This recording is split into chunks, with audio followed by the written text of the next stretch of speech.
قال رسولنا الكريم لتفتحن القسطنطينية فلنعم الأمير أميرها ولنعم الجيش ذلك الجيش. Bu Jumadul Avval oyining 18-kunida bo'ldi. Hamma orqaga chekindi. Muhammad Fatih rahmatullohi alayh o'zlari qattiq Alloh azza va jallaga namoz, ibodat, tazarru qilib duo qila boshladi. Chunki islomiy tarbiya bilan tarbiya topgan kishi. Payg'ambarimiz alayhisolatu vassalam Badr g'azoti kuni Allohumma intahlik hazikil isaba falan tawbata fil ard degan. Parvardigor bu jamoatda agar halok qilsang qaytib yerda ibodat qilinmaydi deb duo qilgan. Nihoyatda qattiq Alloh azza va jalla iltijo qilgan. Bu kishi ham ana shunday ulamolar tarbiyasini olgan ulug' sarkarda Alloh azza va jalla iltijo qildi. Alloh azza va jalladan fath berishligini so'radi va buyruq berildi. Butun musulmonlarning hammasi ommaviy suratda namozga kirishdi. Ommaviy suratda Alloh azza va jallaga qurbat hosil qilishga, ommaviy suratda Alloh azza va jallaga iltijo qilishga, ya Alloh azza va jalladan qattiq duo qilishdi. Va shunday holda bir kun musulmonlar qattiq kechasi bilan Alloh azza va jallaga yalindi. Birodarlar, musulmonlar doimo kuchiga, quvvatiga suyanmaydi. Ular yaratgan zotga suyanishadi. Chunki g'alaba Alloh azza va jalla tarafidan keladi. Hamma sabablarni qoyim qilib turibdi, ammo lekin g'alaba kechikayotganligi bu musulmonlarni tushkunlikka tushirmadi.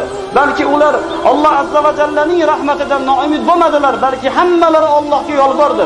250 ming qo'shin hamma joyda namoz, hamma joyda ibodat, Alloh azza va jalla iltijo bilan fathini so'rab duo qilishdi.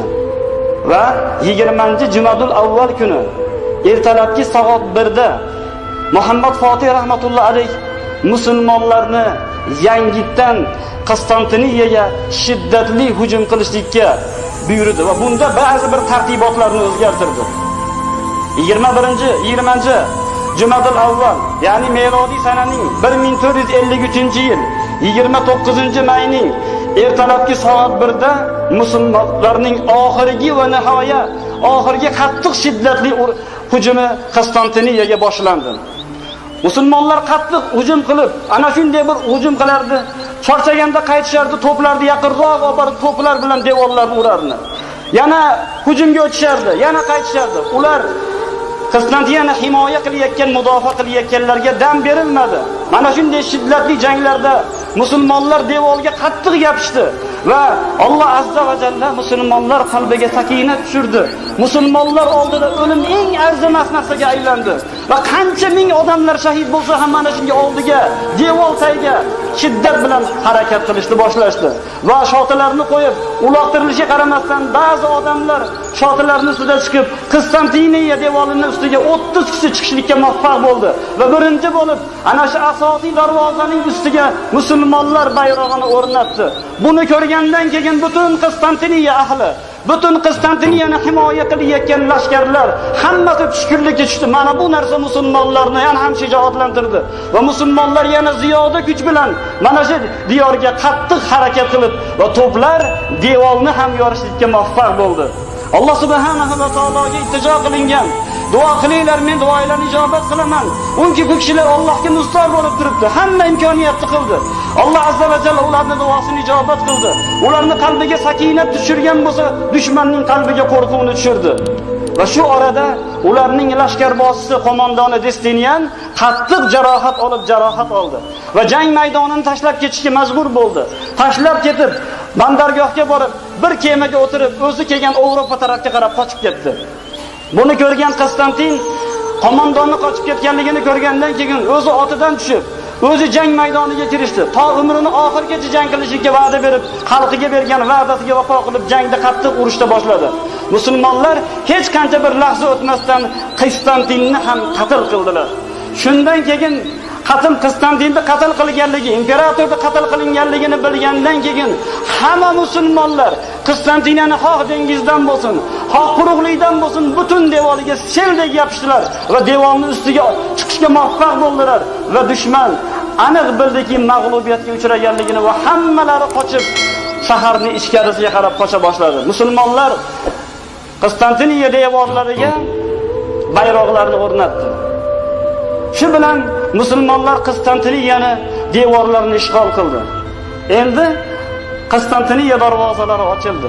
Musulmonlar oldida Konstantiniya darvozasi ochildi. Lekin Konstantiniyaga birinchi kiradigan kishi Muhammad Fotihdir. Ammo lekin Muhammad Fotih birodarlar juda ulug' sarkarda bo'lganligi, Payg'ambarimiz alayhisolatu vassalom bu kishini behuda maqtamaganligini ko'rasiz. Muhammad Fotih rahmatullohi alayh hamma qo'shinlar shaharga kirishligi bilan hammalar Muhammad Fotihning istiqboliga, u kishining asosiy darvozadan kirishligiga mushtoq bo'lib turishdi. Ammo lekin Nasroniy olami ham bu ulug' Fotih qanday odam ekan deb, bu ulug' odam qanaqa odam ekan deb dahshatda kutib turishardi. Muhammad Fotih darvozaga o'zi kirishlikka unamadilar. Balki aytdilarki, bu mening fathim emas, balki ustozimizning fathidir. Ustozimiz Muhammad ibn Hamza ar-Ruhi Aqsh-Shamsiddin rahmatullohi alayhiga, ey ustoz, siz birinchi bo'lib kirasiz. Chunki mana shu fathga olib kelgan sizsiz. Mana shu tarbiyani menga bergan sizsiz deb o'zlari ortda turib ustozlarini oldiga qo'yib, Aqsh-Shamsiddin birinchi bo'lib Konstantiniya ostonalariga kirib keldi.